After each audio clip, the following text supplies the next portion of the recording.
compensation.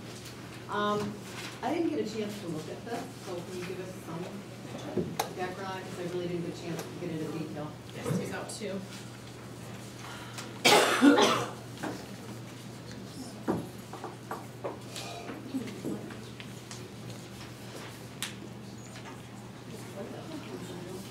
Yeah. Before there. Thanks, Lynn.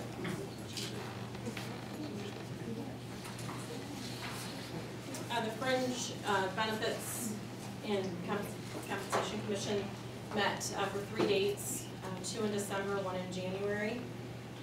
They are recommending body only, so their task was to evaluate current benefit levels and then to also make recommendations on how future benefits should be extended or offered or changed going forward. So in the packet that I scanned in on the council system, I had my cover letter, and then there was a 3-page document that listed out all of the recommendations that the commission had put together.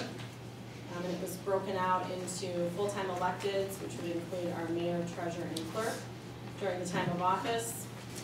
And then it was broken into part-time electeds, which is our city council members during the term of the elected office.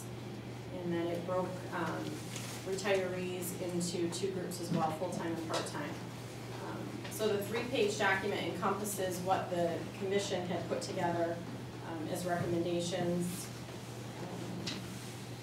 If you look at the sheet that I just passed out with the figures, it'll probably be easy to, sorry. Right, and these, as Ms. Banish just pointed out, these were recommendations that they made for effective with the next general election, which would be November 6th, 2013. The sheet that I just passed out, the first page. Sure. I talked to a couple of the commissioners, and that's what I understood as well, but I don't see that in here in the language itself. In this document here? Yeah, the effective date. Do you have this in your packet? Mm-hmm. Well, it's the charter too, I think, Rick. We vote on it, right? Ordinance. It's an ordinance. You're looking at the administrations. Okay. If you pull the item that was submitted through HR, okay? That's what it's on. Yeah. It's directly after the cover letter. Okay, thanks. Sure. So the front page denotes the current benefit levels, and it's broken out into current full-time, current part-time, current retirees pre-65, and current retirees post-65. So it breaks out for you in the different categories of expenses: medical, pay in lieu, dental, vision, life insurance, and Medicare reimbursement. So right now, as a total cost of the city, we spend $260,604.64 on elected fringe benefits. This does not include the pension contributions if anyone is currently in the pension system. The commission standpoint, they did not make any recommended changes from the stance of the pension system. They felt that the current language that was in place from '09 reflected the spirit of what they said that should continue. That the system obviously is closed, but anyone who was a participant can stay in the system with the same parameters that had been set forth in 2009. The second page, the blue, is the Fringe Benefits Commission recommendations, which would bring a total cost savings of roughly $75,000. The biggest points for the commission that they are recommending is that pay in lieu options would go away. Part-time electeds would no longer be eligible for any benefits with the next election while they are in office.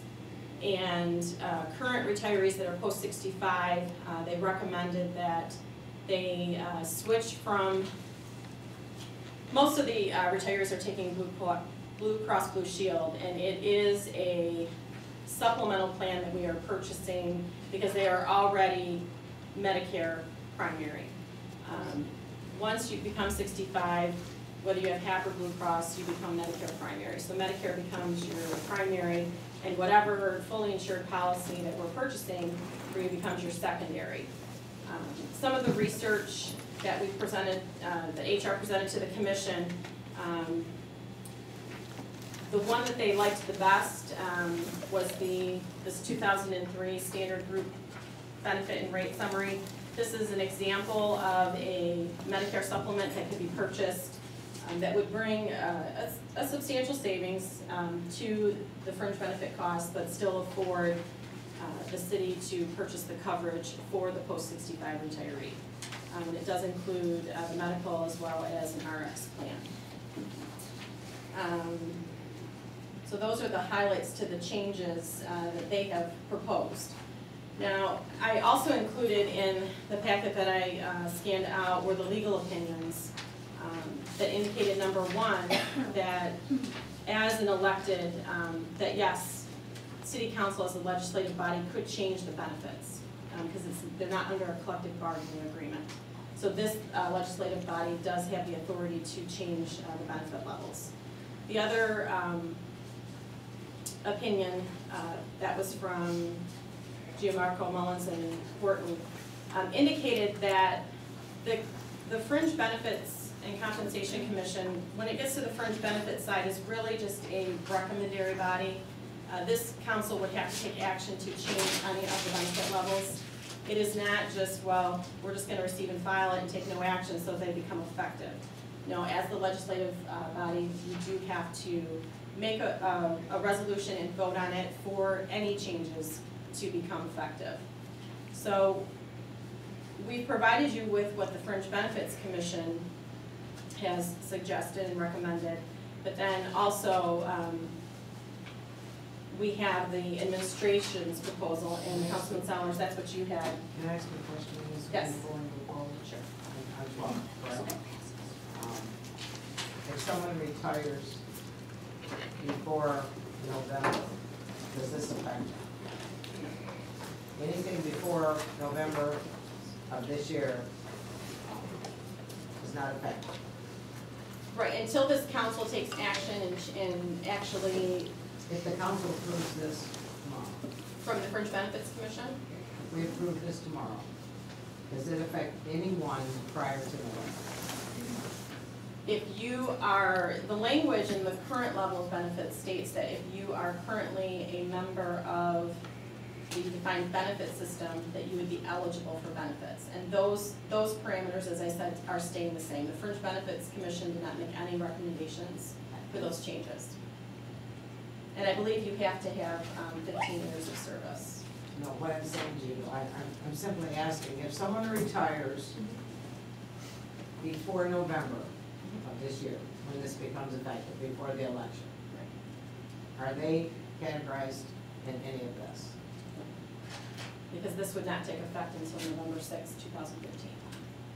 So nothing is effective here until after November, and if you retire before that, you're not affected by it. That's not quite how I'll have to read it. All right, thank you very much.